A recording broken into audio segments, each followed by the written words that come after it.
আসসালামু আলাইকুম রহমতুল্লাহি ওবরাকাতু। আশা করি সকলে ভালো আছেন। আজকে আমি আপনাদেরকে একটি এনআইডি কার্ড পিএসডি কীভাবে এডিট করবেন সেটি আপনাদেরকে দেখাবো। তো আমি এনআইডি কার্ডটি ডাউনলোড করে দিচ্ছি আমার গুগল ড্রাইভ থেকে। ডাউনলোড করার নেই এটি, তো ডাউনলোড হচ্ছে। আমি এটি স্কিপ করে দেব। চলে এসেছে। ডাবল ক্লিক করলেই এটি ওপেন হয়ে যাবে। তো আমি এটি ক্লোজ করে দিচ্ছি। আমি এটি এডিট করছি অ্যাডোবি ফটোশপ সিসি ভার্সন 2020। অনেকে হয়তো সমস্যা হতে পারে। আমি কন্ট্রোল প্লাস দিয়ে এটিকে জুম করে নিচ্ছি কাজ করার জন্য। দেখতে পাচ্ছেন আমরা এটা এডিট করব, ঠিক আছে। এডিট করার জন্য সাধারণত ডাবল ক্লিক করলে এডিট করতে পারবেন। অনেক সময় আপনারা নাও হতে পারে বিষয়টি। দেখতে পাচ্ছেন এটি কিন্তু শো করতেছে না যে এটি বক্স আকারে আছে কিনা। এখানে মুভ টুলে গেলে শো ট্রান্সফর্ম কন্ট্রোলস দিলে দেখবেন এরকম এরিয়া চলে আসবে। তখন আপনি এখান থেকে টেক্সট টুলটি নিয়ে এখানে ক্লিক করবেন। এখানে নাম লিখবেন, যে কোনো নাম লিখতে পারেন। আমি লিখতেছি মোহাম্মদ সাকিব আহমেদ লিখলাম।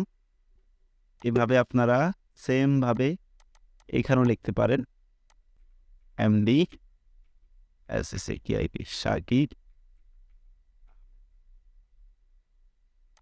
ঠিক সেমভাবে আপনারা এই কাজগুলো সম্পাদন করতে পারবেন। এই যে এটা করছি, এরপর হচ্ছে এটা টেক্সট টুল সিলেক্ট থাকা লাগবে।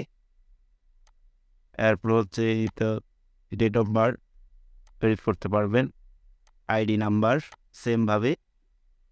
এরপরে হচ্ছে টেক্সট টুল সিলেক্ট করে আবার এই জায়গাটি ঠিকানা, বাসা, হোল্ডিং নাম্বার যা রয়েছে আপনার ওই আইডি কার্ডে সেমভাবে এখানে বসিয়ে দেবেন। এরপর হচ্ছে যে এখানে যে ডেট রয়েছে ডেটটাও চাইলে চেঞ্জ করতে পারবেন। দেখতে পাচ্ছেন খুব সুন্দরভাবে সিলেক্ট হয়ে যাচ্ছে। কেন সিলেক্ট হচ্ছে? কারণ এই যে এখানে অটো সিলেক্ট অপশন রয়েছে।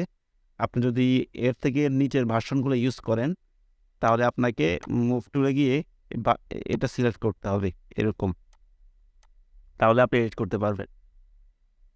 এটা এডিট করার জন্য এভাবে টেক্সট টুল নেবেন, তখন তারপরে ক্লিক করবেন, তখন কাজ করতে পারবেন।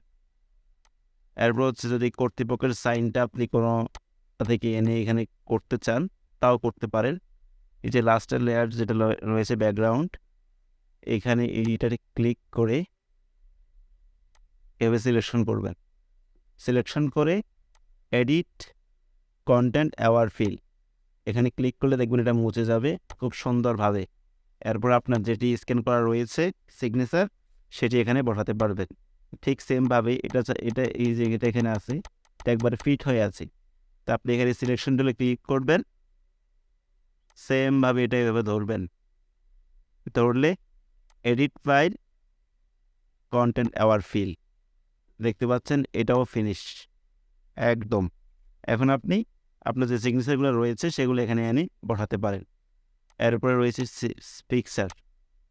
পিকচারের আমি একটি এরিয়া দিয়ে দিয়েছি, আপনারা এগুলো মুছে ফেলবেন। ফাইলে গিয়ে নতুন একটি পিকচার নিয়ে আসতেছি। আমি একটা ছবি নিয়ে আসি, মনে করেন ওর ছবিটা নিয়ে আসি, এটা বসিয়ে দেব। এটার যে ব্যাকগ্রাউন্ডটা রয়েছে এটা ডিলিট করে দিচ্ছি। ওকে, ডিলিট হয়ে গেল। এখানে নিয়ে আসি,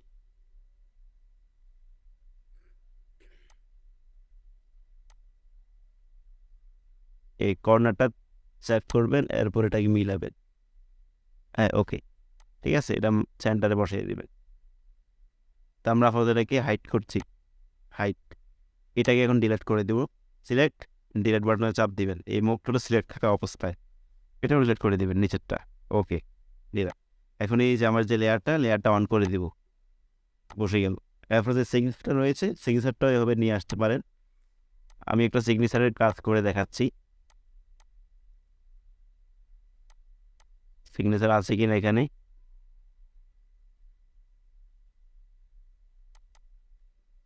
মনে করেন এই সিগনেচারটা, ঠিক আছে, আপনি তো স্ক্যান করে আনবেন বা মোবাইলে ফটো তুলে আনবেন। তো কীভাবে বসাবেন সেটাই আমি দেখাচ্ছি। আপনারা এই যে এখানে এটার মধ্যে কিন্তু খুবই একটি সুন্দর একটি সিস্টেম আছে। ইরেজ টুলে যদি আমরা যাই, ব্যাকগ্রাউন্ড ইরেজ, এখান থেকে সেন্টারে যেটা আছে এটা ক্লিক করব। আমরা সেকেন্ড ব্র্যাকেটটা একটু বড় করে নিব, এই কালারটা সিলেক্ট করব, মাউসের লেফট বাটন চেপে ধরে রাখবো, এরপরে আমরা এভাবে ঘষবো, ঘষলে দেখবেন এটি রিমুভ হয়ে যাচ্ছে, খুব সুন্দরভাবে রিমুভ হচ্ছে। তো আমাদের এটি ভালো ফিনিশিং আসার জন্য একটা ল্যান্ড নিতে হবে, Ctrl+Shift+N নিয়ে Ctrl+D8 এটা নিচে পেলিয়ে দেব।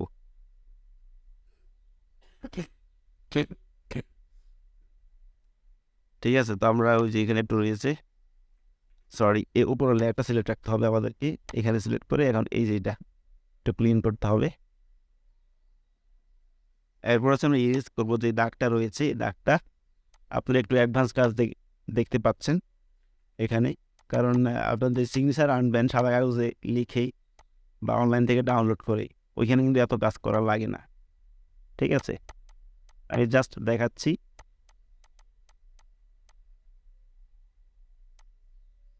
ঠিক আছে, তারা সিগনেচার হয়ে গেল, আমরা এটাকে এইভাবে সিলেকশন টুল দিয়ে সিলেক্ট করে নিচ্ছি। এবার কিবোর্ড থেকে Ctrl+C কপি করে নিলাম, এখানে Ctrl+V পেস্ট করে দিলাম, এটাকে এবার ছোট করে দিচ্ছি। ঠিক আছে, তা আমরা এটাকে চাইলে একটু কালার বাড়িয়ে দিতে পারি, Ctrl+M দিয়ে দেখি, মোটামুটি বেড়েছে। আমরা ব্রাইটনেস কন্ট্রাস্ট দিয়েও, যদি এগুলো দিয়ে করে না, আমি একটু করছি আর কি, দুষ্টামি করছি। আর সিলেক্টিভ কালারে গিয়ে আপনারা কালারটা বাড়িয়ে নিতে পারেন, ব্ল্যাক, এখানেই যে ব্ল্যাকটা বাড়িয়ে দেবেন, এটা আর বাড়বে না। তো এটা যথেষ্ট, আশা করি আপনারা সম্পূর্ণ এডিট করতে পারবেন। যদি আপনারা কেউ QR কোড অনলাইন থেকে তাড়াতাড়ি কনভার্ট করে আনতে পারেন তাহলে তো ভালো। ঠিক আছে, আমি ওই কাজটা দেখাচ্ছি না। আর এটা মুছতে চাইলে এখান থেকে সিলেকশন টুল সিলেক্ট করে এইভাবে আপনারা টানবেন, এটা টানলে এডিট, সরি আমাদের লেয়ার সিলেক্ট নেই, এই যে লেয়ারটা সিলেক্ট করতে হবে, edit content aware fill select করলাম, দেখতে পাচ্ছেন একদম ক্লিন হয়ে গেছে, কোনো কাজ করা লাগবে না। তো এখানে শুধু আপনার ওই QR কোডটা এনে বসিয়ে দিতে পারবেন, অথবা আপনি চাইলে এই QR কোডটাও ইউজ করতে পারেন, Ctrl+D সিলেক্ট, তারপর যদি রেডি হয়ে যায় তাহলে আপনি এখান থেকে Ctrl+Shift+E দিবেন, ই দিলে পুরাটা একটা হয়ে যাবে। ওইটা দিলে আবার আপনাদের সমস্যা হবে, কারণ আপনারা হয়তো সেভ দিয়ে ফেলবেন। আপনারা করতে পারেন Ctrl+Shift+Alt+E। ঠিক আছে, তাহলে নতুন একটি পিকচার এখানে তৈরি হবে, যেটা আপনি প্রিন্টের জন্য উপযোগী। তো এখানে আমরা নতুন একটি প্রিন্টের জন্য পেস্ট করে নিচ্ছি, করে নিলাম, আর এটাকে এখান থেকে নিয়ে আসতেছি ড্র্যাগ করে। হ্যাঁ, দেখতে পাচ্ছেন খুব সুন্দরভাবে চলে আসছে, আর এটাকে এখান থেকে ডিলিট করে দিলে হবে। তো আশা করি বুঝতে পেরেছেন। যদি আমার ভিডিওটি ভালো লাগে তাহলে লাইক, কমেন্ট, শেয়ার করে পাশে থাকা বেল আইকনটি অন করে দিবেন। ধন্যবাদ। আসসালামু আলাইকুম ওয়া রাহমাতুল্লাহি ওয়া বারাকাতুহু।